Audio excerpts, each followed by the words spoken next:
Gravando, né? Então vamos voltar. Então, o que que acontece com pólipo?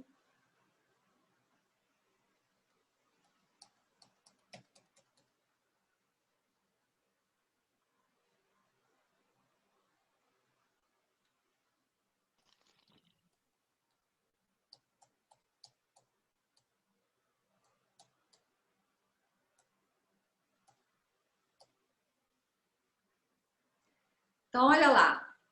Quando a gente manipula uma informação, vocês estão manipulando uma informação agora. Vocês estão tentando compreender o que eu estou falando. Isso é memória de trabalho.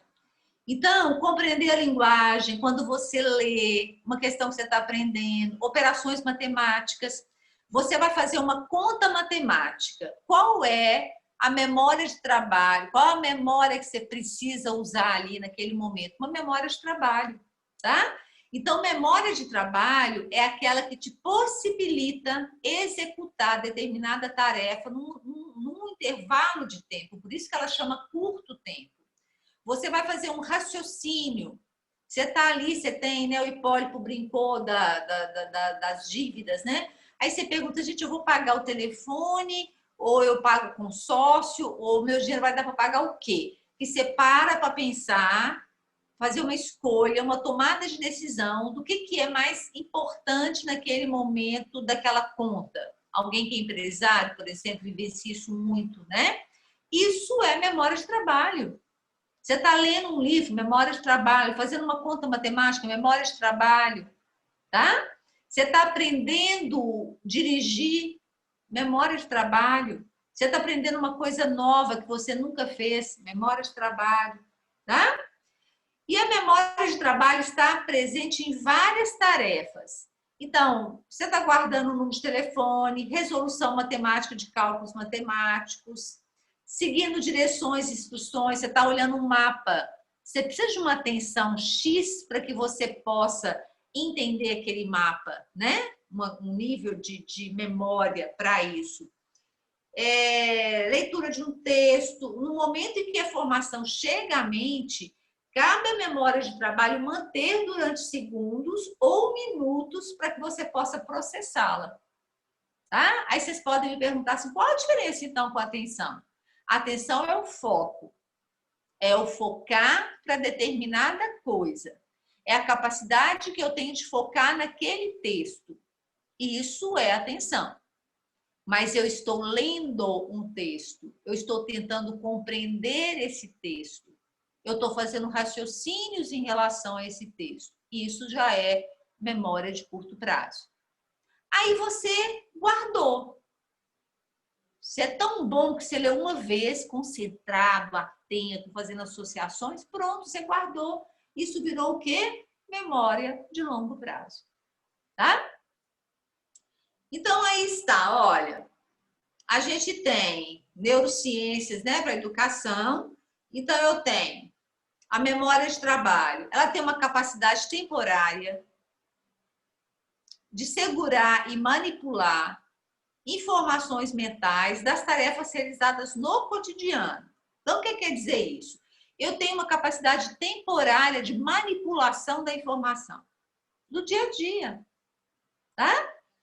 Ela retém informações por alguns segundos ou minutos, ela é temporária, senão ela seria de longo prazo, ela é temporária.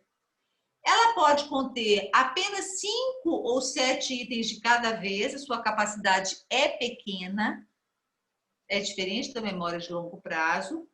Ela pode te manter ou manipular, né? Você vai manipular as informações com ela e depende da atenção e do esforço mental, tá? E aí eu consigo, de fato, olha lá, tá pintadinho aí de amarelo, né? Pré-frontal, ela é pré-frontal. Eu estou manipulando as informações. Eu estou pensando sobre as informações. Eu estou raciocinando sobre as informações. Isso é pré-frontal. Tá? Já...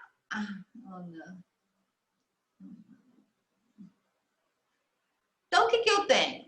A memória de trabalho, eu não vou cobrar isso de vocês, porque isso já é mais complicado um pouco, Mas eu só vou falar do buffer um pouquinho e da alça fonoarticulatória. O que acontece com a memória de curto prazo? Como é que eu consigo manipular as informações?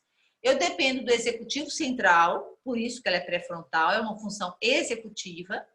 Eu tenho uma alça fonoarticulatória, tá? Eu tenho um esboço visoespacial e um buffer, tá? O que é isso? Olha lá. Eu tenho o executivo central no centro e vou ter a alça, o buffer, né? E o esboço visoespacial, que é... Deixa eu admitir aqui. Anda de novo. Então, vamos lá. Por que eu não estou conseguindo passar hoje, hein, gente? Não está indo.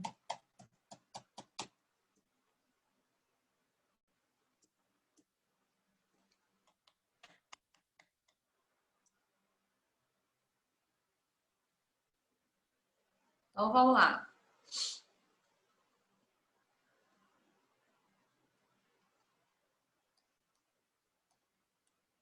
Olha aí, o que é o executivo central?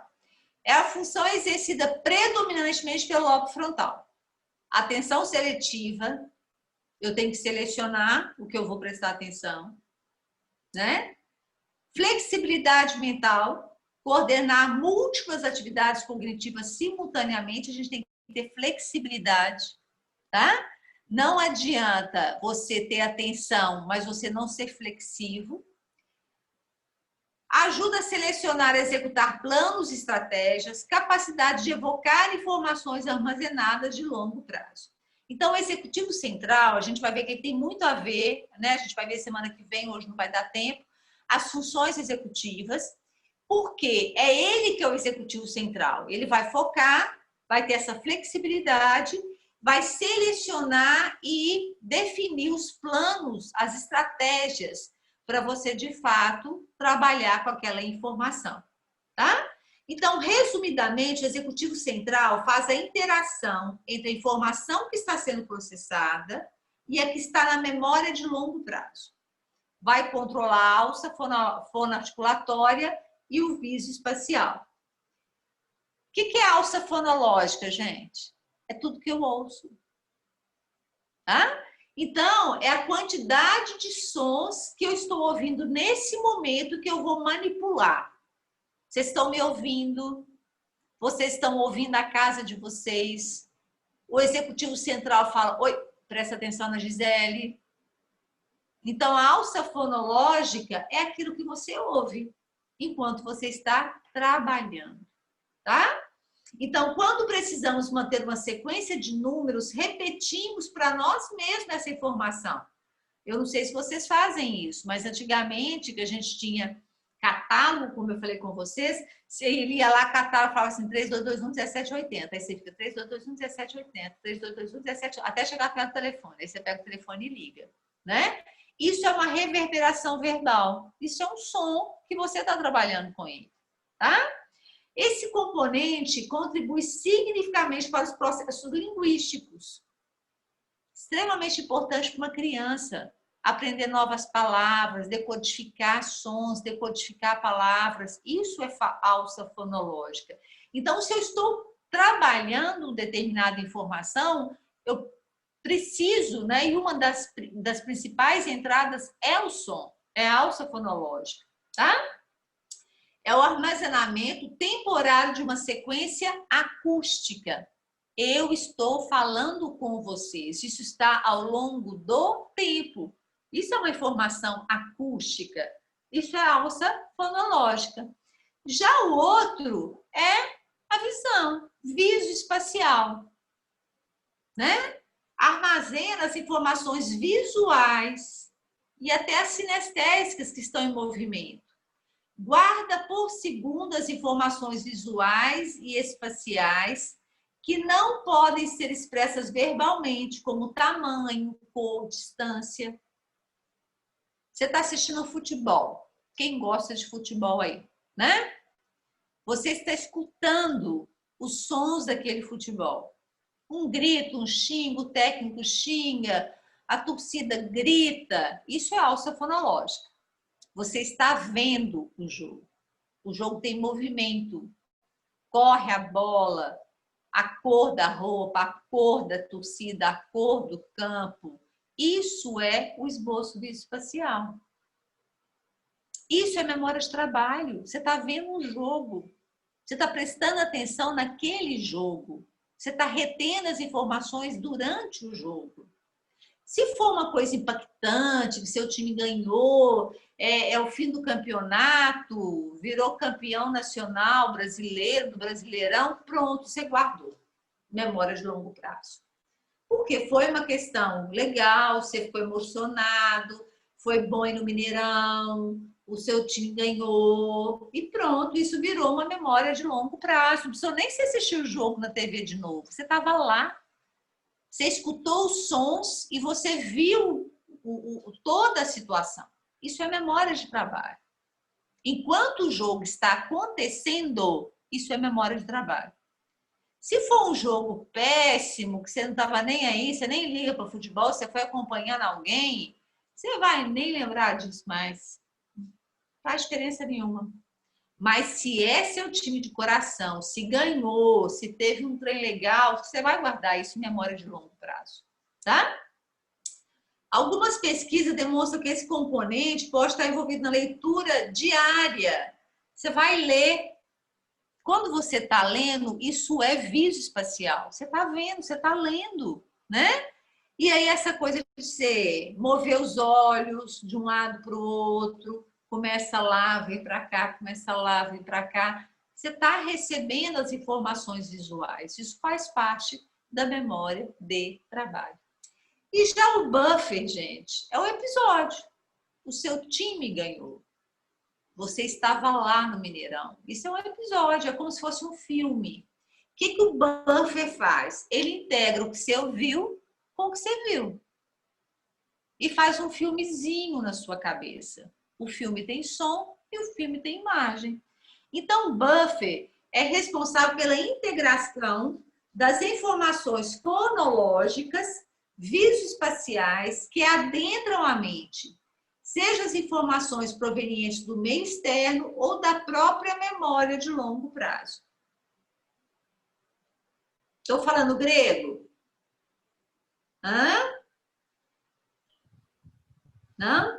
Então, vamos lá. O que é memória de curto prazo? É a memória que eu estou trabalhando naquele momento. Eu tenho sons, eu tenho imagens. E eu tenho um executivo que fala assim, isso é prioridade, isso não é, tá? Quem faz todo o processamento geral, que vai lá na sua memória de longo prazo, busca para você pensar, quem faz isso é o executivo central. Quem traz toda a questão dos sons, a alça fonológica. E quem traz a questão visual é o visoespacial. E o buffer faz um filminho disso tudo. Faz um episódio, né? E ele vai fazer, então, vai juntar as várias fontes e fazer um episódio. Aí você lembra, no final do ano passado eu fui numa festa, a festa estava boa demais. Tocou tal música, eu bebi tanto, eu dancei com fulano, minha roupa era tal naquele dia. O que você está contando? Você está contando um episódio que virou longo prazo, mas ele foi curto, ele foi memória de trabalho. Você estava lá, você estava vivenciando aquilo. Enquanto você estava vivenciando aquilo, era uma memória de trabalho. Foi legal, você vai reter isso na memória de longo prazo. Não foi, você vai descartar. Você não vai guardar isso, tá? Então, pelo fato da memória de trabalho fazer ligação da informação que chega, a informação que você já tem lá dentro, retida, é ela que determina se vai acontecer ou não o aprendizado. Tá vendo como é que ela é fundamental, gente? Então, a memória de trabalho, ela é fundamental para que a gente possa ter a cognição. Entrou informação nova, você busca a velha, junta tudo e aprende sobre aquilo. Então, para que a gente possa, de fato, aprender sobre determinada coisa, a gente tem que pensar sobre elas. E aí, eu queria que vocês pensassem um pouquinho o que é, então, decorar para uma prova e aprender. O que é decorar? É você guardar em Wernicke uma informação. Só que você vai guardar lá em Wernicke uma informação, qual o órgão que trabalha coordenação motora, né? Que te dá toda a coordenação motora. Cerebelo, pé ou braço. Aí você fala, cerebelo, né? Se você estudou isso ontem e decorou para a prova, isso vai se perder facilmente. Mas se você faz associações desse aprendizado com aprendizados anteriores, se você pensa, raciocina, trabalha em cima desse conceito, isso vai virar de fato um aprendizado de longa duração. Então, para que a gente possa guardar as coisas, a gente tem que refletir sobre elas. A gente tem que raciocinar sobre elas, pensar sobre elas, reverberar. E reverberar não é ler 10 mil vezes, é ler uma, duas, três, mas pensar sobre aquilo que você leu. É assistir um filme uma vez, duas, e pensar sobre o filme que você viu. É você viver uma situação de vida e você não vai vivê-la de novo, mas você vai refletir sobre ela. Você vai pensar sobre ela. Aí você vai aprender, né? Então, o aprendizado ele é um processo ativo. Ativo. Eu preciso pensar, raciocinar, processar, associar, para que eu possa, de fato, guardar isso. Agora, eu posso decorar. Decorar, eu só decoro. Né? Eu decoro, cerebelo, vou lá, faço a prova. Mas e aí? Você não associou com nada. Né? Não implicou com nada. Não tem como o seu sistema nervoso central guardar, engramar isso. Então, vai perder. Então, é por isso que a gente perde tantos conceitos ao longo da vida. Porque a gente guardou só para determinada situação ali, por uma prova e passou. Tá? Ok, memória de curto prazo, gente? Tranquilo? Então, vamos lá. O que é memória de longo prazo? Memória de longo prazo é a memória que eu vou guardar. É a memória que está guardada. Deixa eu achar meu. Baixei aqui de novo. É a memória que está guardada. Se ela está guardada, ela já está armazenada, né? Então, eu armazenei ela. E eu tenho dois tipos de memórias de longo prazo. Ou episódica, né? Que a gente chama ela de declarativa, explícita, e a não declarativa ou implícita. A declarativa pode ser episódica ou semântica. Então, eu acabei de falar com vocês, né? Vamos pensar aí. Quando você casou, quando você separou, quando seu filho nasceu. Isso é um evento na sua vida. Você sofreu um acidente de carro, seu pai faleceu, seu primeiro emprego, você viveu isso, foi um evento. As chances de você guardar são enormes, porque elas são investidas, você estava lá, você vivenciou aquilo. Ela é declarativa, né? E ela vai fazer parte da sua história de vida. Só que ela pode ser relacionada a fatos. A gente estudou sobre a Primeira Guerra Mundial, sobre a Segunda Guerra Mundial. A gente está vivendo agora a pandemia do Covid. Isso são fatos. E são fatos importantes que a gente retém na memória. Porque são fatos que aconteceram não comigo, mas que impactaram a minha vida de alguma forma. Né? Eu não, a minha família toda pegou Covid, eu não. Mas o que acontece com isso? É uma coisa que eu vou guardar para o resto da vida. Não precisa ficar estudando, lendo sobre Covid. Por quê? É um fato importante que impactou a humanidade. É um fato. E vai ser retido na memória de longo prazo. Como a Primeira Guerra, como a queda das Torres Gêmeas. né? Algumas coisas que marcam a humanidade e que a gente acaba aprendendo sobre elas. E a gente tem muito conhecimento disso na escola. Então, a semântica, olha lá, a episódica é de fatos vivenciados pela pessoa. Já a semântica é informações adquiridas pela transmissão de saber de forma escrita, visual, sonora. A gente assiste jornal, a gente ouviu falar da pandemia, a gente estuda história, a gente estudou sobre a Primeira e Segunda Guerra, a gente estudou geografia, a gente sabe onde os Estados Unidos fica, onde Dubai fica. Eu aprendi isso na escola, eu li, eu vi filmes. Isso é uma memória semântica que é declarativa, tá? E tem uma outra memória que não é declarativa, que é implícita, que são os nossos aprendizados. A gente sabe dirigir um carro, a gente sabe escovar dente, andar de bicicleta. Isso é uma memória de longo prazo. Você fica em 10 anos sem andar de bicicleta. Eu não sei em Nova Serrana, mas aqui em Divinópolis, a onda agora é andar de bicicleta. Todo mundo tem bicicleta, não está achando nem para comprar, tá? O que acontece? Você fica 10 anos sem andar de bicicleta. E aí você fala, gente, eu vou comprar bicicleta, todo mundo está andando, delícia, vou andar final de semana. Alguém vai precisar te ensinar tudo de novo? Não, porque você tem uma memória não declarativa, que ela está implícita no seu corpo. Você sabe andar de bicicleta. Você vai ficar meio desequilibradinha aí, primeiro quarteirão, e depois, ó, vai embora. Você fica anos sem dirigir um carro. Você vai dar conta de dirigir. Você pode dar umas navaiadas no início, mas você vai lembrar. Memória implícita, não declarativa. Você aprendeu. Você toca instrumento, né? Eu venho tentando tocar piano há 40 anos, né? Eu tenho piano, eu já estudei piano na minha adolescência. E, vez ou outra, eu tento tocar piano. Então, tem época que eu fico assim, 5 anos sem pôr a mão nele.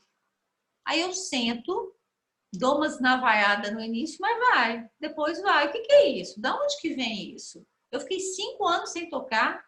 Isso é memória não declarativa. Memória de longo prazo. Tá lá, tá lá, tá guardado a música. Então, eu pego e consigo tocar novamente, tá? Isso é uma memória de longo prazo, ok? E aí, a memorização? Gente, vocês estão tão caladinhos, vocês estão aí mesmo, com certeza? Tô aqui. Sim. Achando um luxo você falar que toca piano. Olha, quando a aula é boa, Gisele, a gente só presta atenção, Gisele. Gisele, eu tô feia, por isso que eu não tô deixando você me ver. Vou tirar a câmera de novo. Então tá. Raquel, agora você exagerou, Raquel. Nem você querendo é feia. Você exagerou, nem querendo você é feia. Ah, você é um fofo, Hipólito. Obrigada. Imagina. Então, vamos lá, gente. Mas aí, o que acontece? Aí entra a questão da motivação. Eu tinha 10 anos, eu ganhei um piano. Porque eu falava que achava lindo. Eu sempre gostei muito de música clássica e tudo. E aí, como eu ganhei o piano, eu fui obrigada a estudar piano. E eu detestava. Eu gostava de ouvir o som, mas eu não queria tocar piano.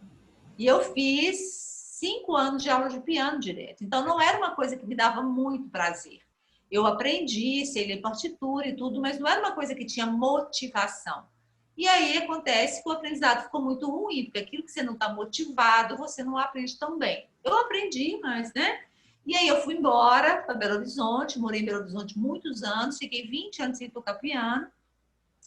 E agora, né, depois de mais velha, que eu voltei a tocar. Então, eu sento lá, toco alguma coisa.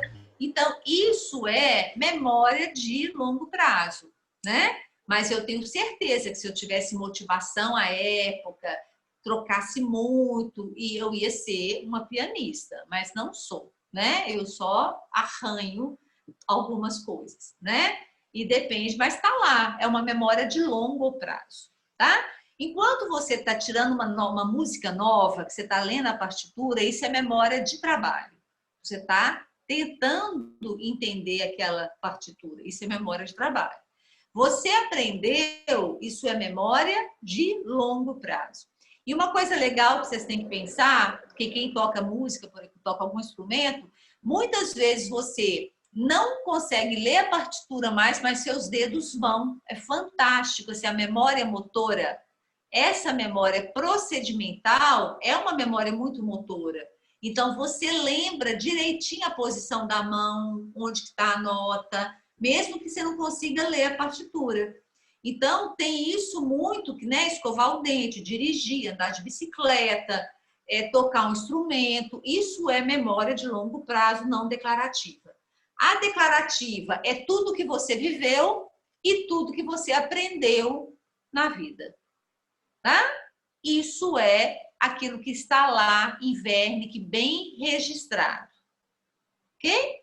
Essa memória de vida nossa, quando o filho nasceu, quando você casou, quando você separou, essa memória de vida, ela está muito no hipocampo.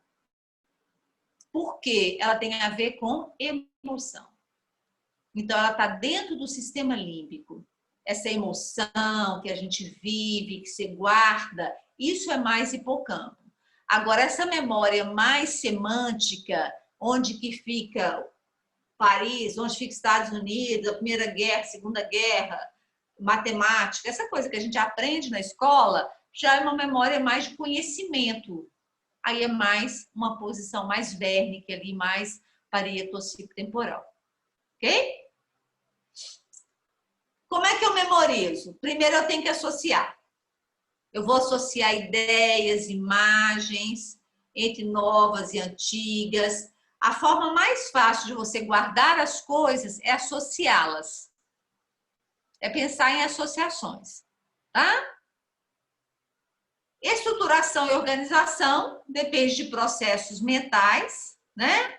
Eu vou fazer com que ordenar e categorizar os elementos por semelhança ou por diferença e indexar.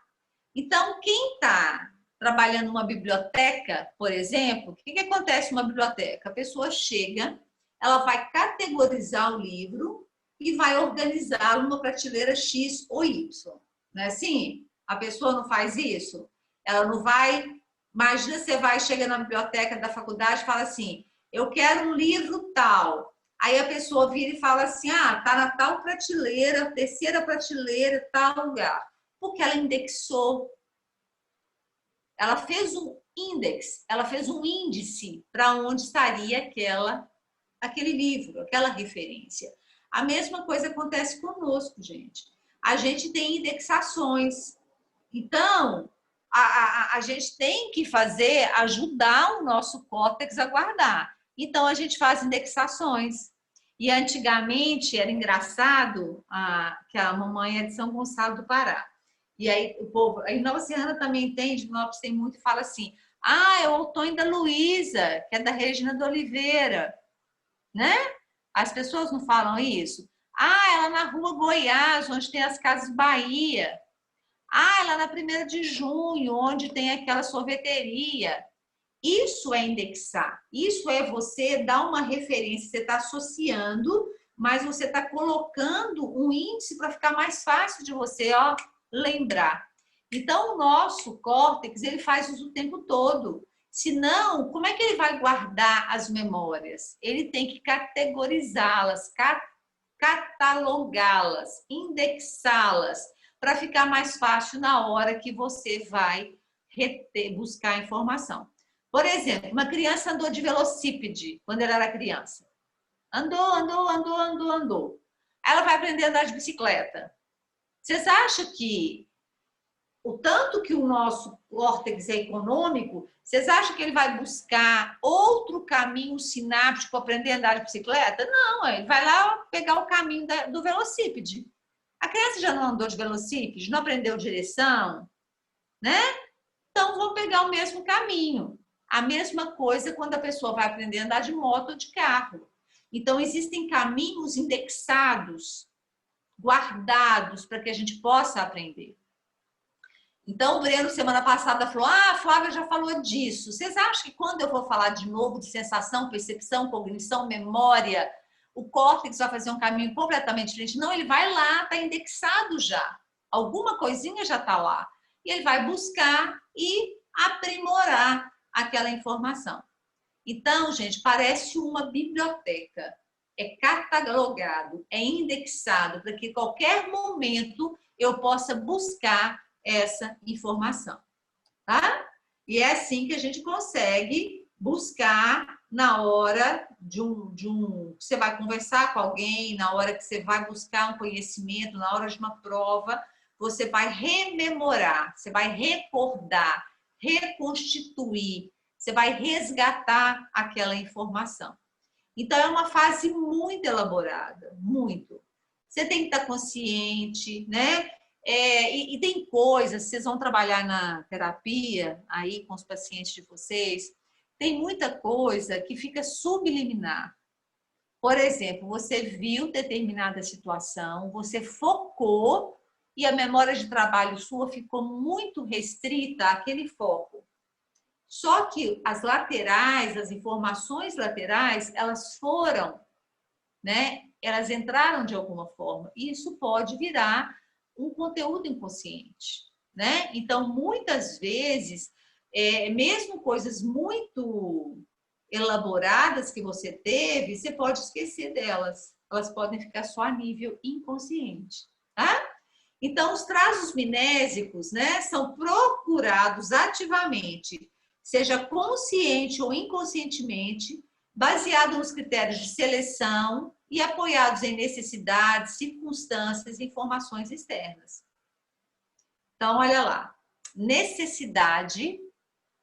Qual é o telefone da sua mãe? Eu preciso dele agora, é uma necessidade. Então, você fica, qual é? Você sabe, né? E aí, o que acontece? Muitas vezes, nós sabemos de cor os telefones de algumas pessoas que são mais importantes para a gente. Não é? De mãe, de filho, de marido. Normalmente, a gente lembra algumas coisas. Por quê? Está retido na sua memória de longo prazo e você rememora, lembra disso mais facilmente. Porque é uma necessidade. Tá? Uma necessidade de você estar encontrando com eles mais rápido e tudo. E tem alguma questão externa também. Aquela questão do cheiro que eu falei com vocês.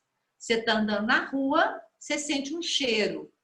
Passou alguém com um perfume atrás de você. Você fala, gente, é um estímulo externo. Você fala, é o perfume de fulano. O dia que a gente saiu, eu estava com esse perfume. Tá? Então, você rememorou através de uma informação externa. Você vai na casa de alguém, alguém te oferece broa de fubá com café. Aí você come, que delícia. Na mesma hora que você põe na boca, lembra a casa da sua avó. Lembra a casa da sua mãe. Por que rememorou? Foi um estímulo externo, igual o cheiro, o gosto, que te fez lembrar da casa de alguém que tinha afeto por você.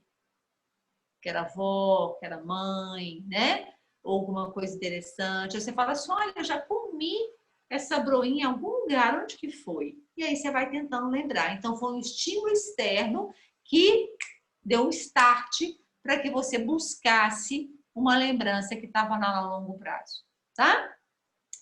Quanto mais uma lembrança for codificada, mais fácil será de encontrá-la.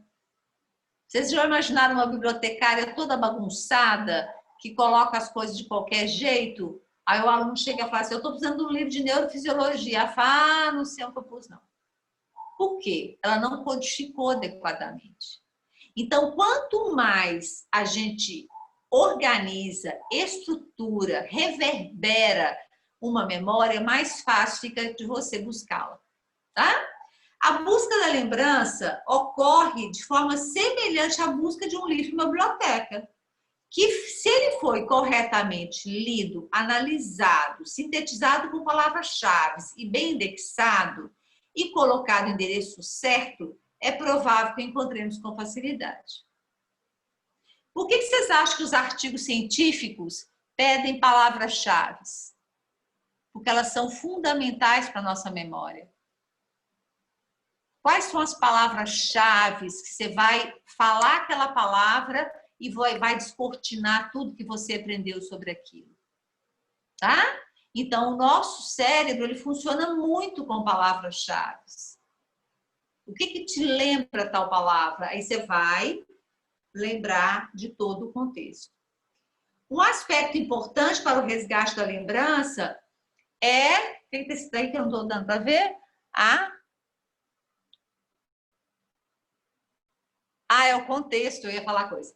É o contexto na qual ela se formou. O local, a presença de pessoas, a atividade, o momento, o nosso estado emocional, a motivação. É aquilo que eu falei do acidente. Você bateu o carro naquela rua. Tem todo um contexto que vai facilitar a codificação e vai facilitar a lembrança daquela situação.